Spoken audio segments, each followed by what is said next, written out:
ಸತ್ಯವನ್ನ ನುಡಿತಾ ಇರೋ Grok ban ಮಾಡ್ತಾರ ಮೋದಿ.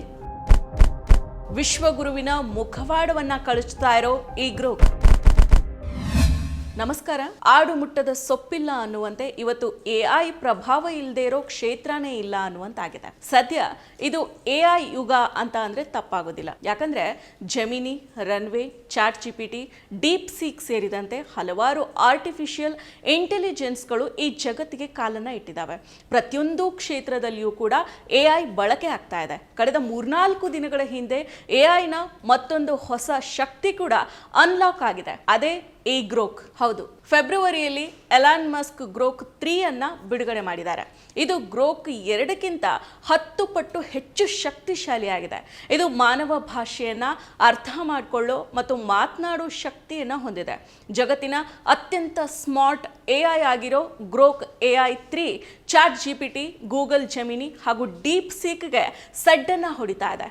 ಇದರಲ್ಲಿ ಇಮೇಜ್ ಜನರೇಷನ್, ಕಂಟೆಂಟ್ ಕ್ರಿಯೇಷನ್ ಸೇರಿದಂತೆ ಹಲವು ಕೆಲಸಗಳನ್ನು ಮಾಡಬಹುದು. ಡೀಪ್ ಸರ್ಚ್ ಆಯ್ಕೆ ಕೂಡ ಇದೆ. ನಿಮಗೆ ಫಟಾಫಟ್ ಅಂತ ಹಲವು ಮೂಲಗಳನ್ನು ವಿಶ್ಲೇಷಣೆ ಮಾಡಿ ವಿಷಯವನ್ನ ನೀಡುತ್ತೆ. ಎಲಾನ್ ಮಸ್ಕ್ ಒಡೆತನದ ಗ್ರೋಕ್ AI ಭಾರತದ ನೈಜ ಚಿತ್ರಣವನ್ನ ಬಹಿರಂಗಪಡಿಸಿದೆ. ಹೌದು, ಎಷ್ಟು ದಿನ ರಾಹುಲ್ ಗಾಂಧಿಯವರು ಒಬ್ಬರೇ ನಿಷ್ಠುರವಾಗಿ ಹೇಳ್ತಾ ಇದ್ದ ಮಾತುಗಳನ್ನು ಈಗ ಗ್ರೋಕ್ ಹೇಳ್ತಾ ಇದೆ. ಅದೇ ರಾಹುಲ್ ಗಾಂಧಿ ಸೇರಿದಂತೆ ಬೇರೆ ಯಾರೇ BJPಯ ನೈಜ ಬಣ್ಣವನ್ನ ಬಯಲು ಮಾಡಿದ್ರೆ BJP ಮತ್ತು ಸಂಘ ಪರಿವಾರದವರು ಮುಗಿ ಬೀಳ್ತಾ ಇದ್ರು. ಆದ್ರೆ ಈಗ ಗ್ರೋಕ್ ಹೇಳೋ ಮಾತುಗಳನ್ನ ಕೇಳ್ಕೊಂಡು ಕೈಯನ್ನ ಹಿಸ್ಕೊಂಡು ಕೂರೋ ಪರಿಸ್ಥಿತಿಯಲ್ಲಿ ಸದ್ಯ ಈ ಭಕ್ತರ ಪಡೆ ಇದೆ. ಎಲಾನ್ ಮಸ್ಕ್ ಗ್ರೋಕ್ ಅನ್ನ ಟ್ವಿಟ್ಟರ್ಗೆ ಅಥವಾ Xಗೆ ಸೇರಿಸಿದ್ದಾರೆ. ಈಗ ಗ್ರೋಕ್ ಹಿಂದಿ ಮತ್ತು ಪ್ರಾದೇಶಿಕ ಭಾಷೆಗಳಲ್ಲಿ ಸಂವಹನವನ್ನ ನಡೆಸೋ ಶಕ್ತಿಯನ್ನ ಹೊಂದಿದೆ. ನಿಮ್ಮ ಈ ದಿನ .com ನಮ್ಮ ಕರ್ನಾಟಕ ಎಂಬ ವಿಶೇಷ ಸಂಚಿಕೆಯನ್ನು ನಿಮಗಾಗಿಯೇ ಹೊರತಂದಿದೆ. ಕರ್ನಾಟಕದ 50 ವರ್ಷಗಳ ಎಲ್ಲಾ ವಿಷಯಗಳನ್ನು ಒಮ್ಮೆಗೆ ಓದಿ ನಿಮ್ಮ ಮಕ್ಕಳಿಗೂ ಓದಿಸಿ. ಇನ್ನೇಕೆ ತಡ, ಕರೆ ಮಾಡಿ ಅತ್ಯುತ್ತಮ ಪುಸ್ತಕವನ್ನು ನಿಮ್ಮದಾಗಿಸಿಕೊಳ್ಳಿ. ಗ್ರೋಕ್ Xಗೆ ಲಗ್ಗೆ ಇಟ್ಟ ಬೆನ್ನಲ್ಲೇನೆ ಗ್ರೋಕ್ಗೆ ಹಲವು ಪ್ರಶ್ನೆಗಳು ಸುರಿಯೋದಕ್ಕೆ ಆರಂಭಿಸಿದ್ವು. ಮೊದಲನೇದಾಗಿ ಮೋದಿಯ ಪದವಿ, ಬೇಹುಗಾರಿಕೆ, ಸ್ವಾತಂತ್ರ್ಯ ಹೋರಾಟದಲ್ಲಿ RSS ಭಾಗವಹಿಸುವಿಕೆ, ರಾಹುಲ್ ಗಾಂಧಿ ಟ್ರ್ಯಾಕ್ ರೆಕಾರ್ಡ್, ಟಿಪ್ಪು ಸುಲ್ತಾನನ ಸತ್ಯ, ಸಾವರ್ಕರ್, ಕೊನೆಗೆ ಈ ಬಾರಿ IPLನಲ್ಲಿ ಯಾವ ಟೀಮ್ ಗೆಲ್ಲುತ್ತೆ ಅಂತ ಗ್ರೋಕ್ ಭವಿಷ್ಯವನ್ನ ಕೂಡ ನುಡಿದಿದೆ. ಒಟ್ಟಾರೆಯಾಗಿ ಜನರು ಕೇಳೋ ಎಲ್ಲಾ ಪ್ರಶ್ನೆಗಳಿಗೆ ಗ್ರೋಕ್ ನಿಷ್ಠುರವಾಗಿ ಉತ್ತರವನ್ನ ನೀಡ್ತಾ ಇದೆ. ಇನ್ನು ಮಾಧ್ಯಮ ಹಾಗೂ ಸರ್ಕಾರಕ್ಕೆ ಕೇಳಬೇಕಾಗಿರೋ ಪ್ರಶ್ನೆಗಳನ್ನ ಜನರು ಗ್ರೋಕ್ಗೆ ಕೇಳ್ತಾ ಇದ್ದಾರೆ. ಗ್ರೋಕ್ ನಮ್ಮ ದೇಶದಲ್ಲಿ ಹೊಸ ಮಾಧ್ಯಮ ಆಗಿ ಏನಾದರೂ ಹೊರಹೊಮ್ತಾ ಇದೆಯಾ? ಮುಖ್ಯವಾಹಿನಿ ಬದಲು ಜನರು ಹೆಚ್ಚಾಗಿ AI ಅನ್ನ ನಂಬ್ತಾ ಇದ್ದಾರಾ? ಮುಖ್ಯವಾಹಿನಿಯ ಮಾಧ್ಯಮಗಳ ಬದಲು ಜನರು ಹೆಚ್ಚು ನಂಬೋ AI ಏಜೆಂಟ ಒಂದೇ ಗ್ರೋಕ್ ಎಲ್ಲ ಸರ್ಕಾರಿ ಪ್ರಚಾರದ ಮೇಲೆ ಹೊರೆ ಆಗುತ್ತಾ? ಅಥವಾ ಅದರ ಜ್ಞಾನ ನಮ್ಮ ಸ್ವಂತ ಬರಹಗಳನ್ನು ಆಧರಿಸಿರೋದ್ರಿಂದ ಗ್ರೋಕ್ ವಿಫಲಗೊಳ್ಳುತ್ತಾ? ಗ್ರೋಕ್ ಸತ್ಯದ ಕೇಂದ್ರ ಅಲ್ಲ ಅಂತ ಅರ್ಥ ಮಾಡ್ಕೊಳ್ಳೋದು ಬಹಳನೇ ಮುಖ್ಯ. ನಿಗ್ರಹ ಮಾಡಲಾಗ್ತಾ ಇದ್ದ ಸತ್ಯವನ್ನ ಗ್ರೋಕ್ ಬಳಕೆ ವಿರೋಧಿಸ್ಬೋದು, ಸುಳ್ಳುಗಳನ್ನ ಪ್ರಚಾರ ಮಾಡ್ಬೋದು ಅಥವಾ ಸತ್ಯವನ್ನ ಕಂಡು ಹಿಡಿಬೋದು. ಮೋದಿಯ ಬಗ್ಗೆ ಇಷ್ಟೊಂದು ಸತ್ಯವನ್ನ ಹೇಳ್ತಾ ಇರೋ ಗ್ರೋಕನ್ನ ಯಾವುದೇ ನಿರ್ಬಂಧ ಇಲ್ಲದೆ ಭಾರತದಲ್ಲಿ ಗ್ರೋಕ್ ನಡೆಯೋದಕ್ಕೆ ಮೋದಿ ಬಿಡ್ತಾರಾ? ಪ್ರಪಂಚದಾದ್ಯಂತ ಎಲ್ಲ ಮಾಹಿತಿಯನ್ನ ಸಂಗ್ರಹಿಸಿ ಆ ಮಾಹಿತಿಯನ್ನ ಕೆಲವೇ ಸೆಕೆಂಡುಗಳಲ್ಲಿ ಗ್ರೋಕ್ ನೀಡುತ್ತೆ. AIಗೆ ಜೈವಿಕವಲ್ಲದ ಶಕ್ತಿ ಇದೆ. ಅದಕ್ಕಾಗಿನ ಜನರು ಗ್ರೋಕ್ಗೆ ಅನೇಕ ವಿವಾದಾತ್ಮಕ ಪ್ರಶ್ನೆಗಳನ್ನ ಕೇಳ್ತಾ ಇದ್ದಾರೆ. ಪ್ರಧಾನಿ ಮೋದಿಯವರ ಪದವಿಯ ಬಗ್ಗೆ ಕೇಳಿದಾಗ ಗ್ರೋಕ್ ನಿರ್ಭಯವಾಗಿ ಉತ್ತರವನ್ನ ನೀಡಿದೆ. ಪ್ರಧಾನಿ ಮೋದಿ ಡಿಗ್ರಿ ವಿಚಾರವಾಗಿ ಹಲವು ವರ್ಷಗಳಿಂದ ವಿವಾದ ಇದೆ. ದೆಹಲಿ ವಿಶ್ವವಿದ್ಯಾಲಯದ ದಾಖಲೆ ತುಂಬಾ ದುರ್ಬಲ ಆಗಿದೆ.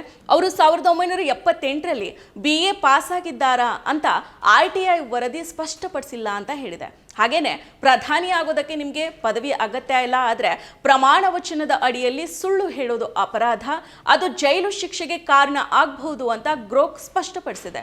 ಮೋದಿ ಬಗ್ಗೆ ಪ್ರಶ್ನೆ ಕೇಳಿದ್ರೆ ಗ್ರೋಕ್ ಮೋದಿಯ ಶಿಕ್ಷಣದ ಬಗ್ಗೆ ಹೇಳೋದ್ರ ಜೊತೆಗೇನೆ ಸ್ಮೃತಿ ಇರಾನಿ ಶಿಕ್ಷಣದ ಬಗ್ಗೆಯೂ ಕೂಡ ಹೇಳಿದೆ.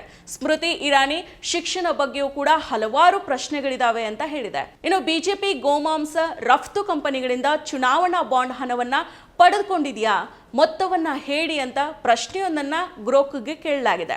ಇದಕ್ಕೆ ಉತ್ತರವನ್ನ ನೀಡಿರೋ ಗ್ರೋಕ್ ಸಂಶೋಧನೆಯ ಪ್ರಕಾರ ಬಿಜೆಪಿ ಅಕ್ಟೋಬರ್ 2019ರಲ್ಲಿ ಚುನಾವಣಾ ಬಾಂಡ್ಗಳ ಮೂಲಕ ಅಲ್ಲಾನ್ ಸನ್ಸ್ ಪ್ರೈವೇಟ್ ಲಿಮಿಟೆಡ್ ಎಂಬ ಗೋಮಾಂಸ ರಫ್ತು ಕಂಪನಿಯಿಂದ 1 ಕೋಟಿ ರೂಪಾಯಿಗಳನ್ನು ಪಡೆದಿದೆ ಅಂತ ಹೇಳಿದೆ.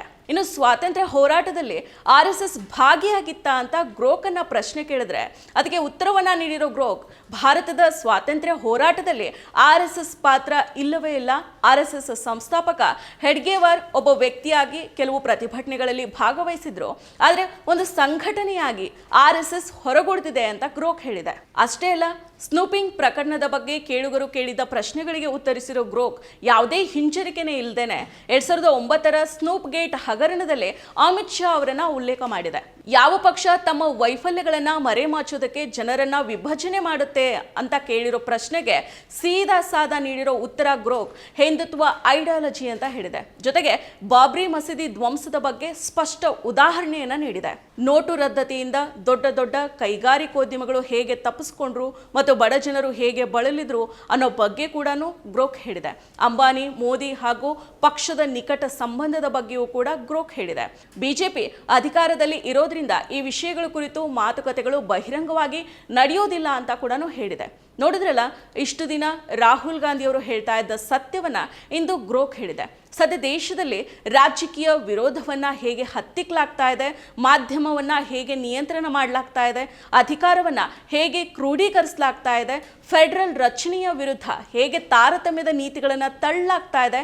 ನಾವು ಪ್ರಜಾಪ್ರಭುತ್ವ ಅಂತ ಹೇಳ್ತಾ ಇದ್ದೀವಿ, ಆದರೆ ಸರ್ವಾಧಿಕಾರದ ಪ್ರವೃತ್ತಿಯನ್ನ ನಿಲ್ಲಿಸಬೇಕಾಗಿದೆ.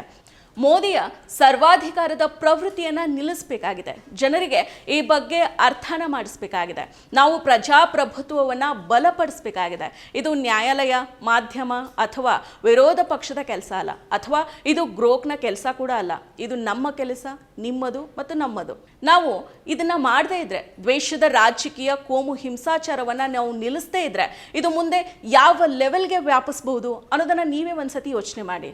ಅಲ್ಪಸಂಖ್ಯಾತರ ವಿರುದ್ಧ ದ್ವೇಷವನ್ನ ಹರಡೋ ಮತ್ತು ಕೋಮು ರಾಜಕೀಯ ಮಾಡೋ ಜನರು ದೇಶವನ್ನ ವಿಭಜಿಸ್ತಾರೆ ಅಂತ ಗ್ರೋಕ್ ಭವಿಷ್ಯವನ್ನ ನೋಡುತ್ತಿದೆ. ಗ್ರೋಕ್ ಪ್ರಕಾರ 2024ರಲ್ಲಿ ಈ ಮುಸ್ಲಿಂ ವಿರೋಧಿ ದ್ವೇಷ ಭಾಷಣ 74% ಅಷ್ಟು ಹೆಚ್ಚಾಗಿದೆ. PFIನಂತಹ ಮೂಲಭೂತ ಗುಂಪುಗಳು ಸಹ ಉದ್ವಿಗ್ನತೆಯನ್ನ ಹೆಚ್ಚಿಸ್ತವೆ. ಇದು ಸೂಕ್ಷ್ಮ ವಿಷಯ ಆಗಿದೆ ಮತ್ತು ಅದರ ಬಗ್ಗೆ ಸಾಕಷ್ಟು ಚರ್ಚೆ ನಡೀತಾ ಇದೆ ಅಂತ ಗ್ರೋಕ್ ಹೇಳಿದೆ. ಏಕತೆಗೆ ಸಹಿಷ್ಣುತೆ ಅಗತ್ಯ. ಸಹಿಷ್ಣುತೆ ಮತ್ತು ಏಕತೆ ಇಲ್ಲದಿದ್ರೆ ದೇಶ ಮುಂದುವರಿಯೋದಕ್ಕೆ ಸಾಧ್ಯ ಇಲ್ಲ ಅನ್ನೋ ಸಾಮಾನ್ಯ ಜ್ಞಾನ ಕೃತಕ ಬುದ್ಧಿಮತ್ತೆಯಲ್ಲಿ ಮನುಷ್ಯರಿಗಿಂತ ಹೆಚ್ಚಾಗಿನೇ ಇದೆ. ಇನ್ನೊಂದು, ಮೋದಿಯ ಒಂದು ವಿಚಾರದ ಬಗ್ಗೆ ಫ್ಯಾಕ್ಟ್ ಚೆಕ್ ಮಾಡೋದಕ್ಕೆ ಜನರು ಕೇಳಿದ್ದಾರೆ. ಅದೇನೆಂದ್ರೆ, ಪ್ರಿಯಾ ಗ್ರೋಕ್ ನರೇಂದ್ರ ಮೋದಿ 1988ರಲ್ಲಿ ತಾವು ಡಿಜಿಟಲ್ ಕ್ಯಾಮ್ರಾ ಹೊಂದಿರೋದಾಗಿ ಒಮ್ಮೆ ಹೇಳ್ಕೊಂಡಿದ್ರು ಮತ್ತು ಅದನ್ನು ಬಳಕೆ ಮಾಡಿಕೊಂಡು ಚಿತ್ರವನ್ನ ಕ್ಲಿಕ್ಕಿಸಿ ದೆಹಲಿಯ ಮಾಧ್ಯಮ ಸಂಸ್ಥೆಗಳಿಗೆ ಇಮೇಲ್ ಮೂಲಕ ಕಳಿಸಿದ್ರು. ಇದು ನಿಜಾನಾ? ದಯವಿಟ್ಟು ಒಂದೊಂದಾಗಿ ಸತ್ಯಗಳನ್ನು ಬಹಿರಂಗಪಡಿಸಿ ಅಂತ ಕೇಳಿದ್ರು. ಜನರು ಕೇಳಿರೋ ಪ್ರಶ್ನೆಗೆ ಉತ್ತರವನ್ನ ನೀಡಿರೋ ಗ್ರೋಕ್ 1988ರಲ್ಲಿ ಡಿಜಿಟಲ್ ಕ್ಯಾಮ್ರಾ ಬಳಸಿ ಫೋಟೋ ಇಮೇಜ್ ಮಾಡಿದ್ದಕ್ಕಾಗಿ ಮೋದಿ ಹೇಳ್ಕೊಂಡಿರೋದು ಅಸಂಭವ. 1990ರವರೆಗೆ ಡಿಜಿಟಲ್ ಕ್ಯಾಮ್ರಾಗಳು ಮಾರಾಟ ಆಗೇ ಇಲ್ಲ. 1988ರಲ್ಲಿ ಫ್ಯೂಜಿಸ್ DS-1P ನಂತಹ ಮೂಲ ಮಾದರಿಗಳು ಸಾರ್ವಜನಿಕ ಆಗಿರಲಿಲ್ಲ. ಇಮೇಲ್ ಅಸ್ತಿತ್ವದಲ್ಲಿತ್ತು, ಆದರೆ ಭಾರತದಲ್ಲಿ ಶೈಕ್ಷಣಿಕ ಬಳಕೆಗೆ ಸೀಮಿತ ಆಗಿತ್ತು. 1995ರಲ್ಲಿ ಸಾರ್ವಜನಿಕ ಇಂಟರ್ನೆಟ್ ಪ್ರಾರಂಭ ಆಯಿತು. 1990ರ ನಂತರ ಡಿಜಿಟಲ್ ಕ್ಯಾಮ್ರಾ ಮಾರುಕಟ್ಟೆಗೆ ಬರೋದಕ್ಕೆ ಪ್ರಾರಂಭ ಮಾಡಿದ್ರಿಂದ 1988ರಲ್ಲಿ ಮೋದಿ ಡಿಜಿಟಲ್ ಕ್ಯಾಮ್ರಾ ಚಲಾವಣೆ ಮಾಡೋದು ಸ್ವಲ್ಪ ಅಸಂಭವ ಅಂತ ಗ್ರೋಕ್ ಸ್ಪಷ್ಟವಾಗಿ ಹೇಳಿದೆ. ಇಷ್ಟೇ ಅಲ್ಲ, ಗ್ರೋಕ್ಗೆ ಜನರು ಹಲವಾರು ಪ್ರಶ್ನೆಗಳನ್ನು ಕೇಳಿದ್ದಾರೆ. ಗೋಧಿ ಮಾಧ್ಯಮದ ಬಗ್ಗೆ ಪಟ್ಟಿಯನ್ನು ಸಹ ಮಾಡಿಬಿಟ್ಟಿದೆ. ಇಷ್ಟು ನಿಷ್ಠೂರವಾಗಿ ಸತ್ಯವನ್ನ ತಿಳಿಸ್ತಾ ಇರೋ ಗ್ರೋಕ್ಗೆ ಕೆಲವರು ಎಚ್ಚರಿಕೆಯನ್ನು ಕೂಡ ನೀಡ್ತಾ ಇದ್ದಾರೆ.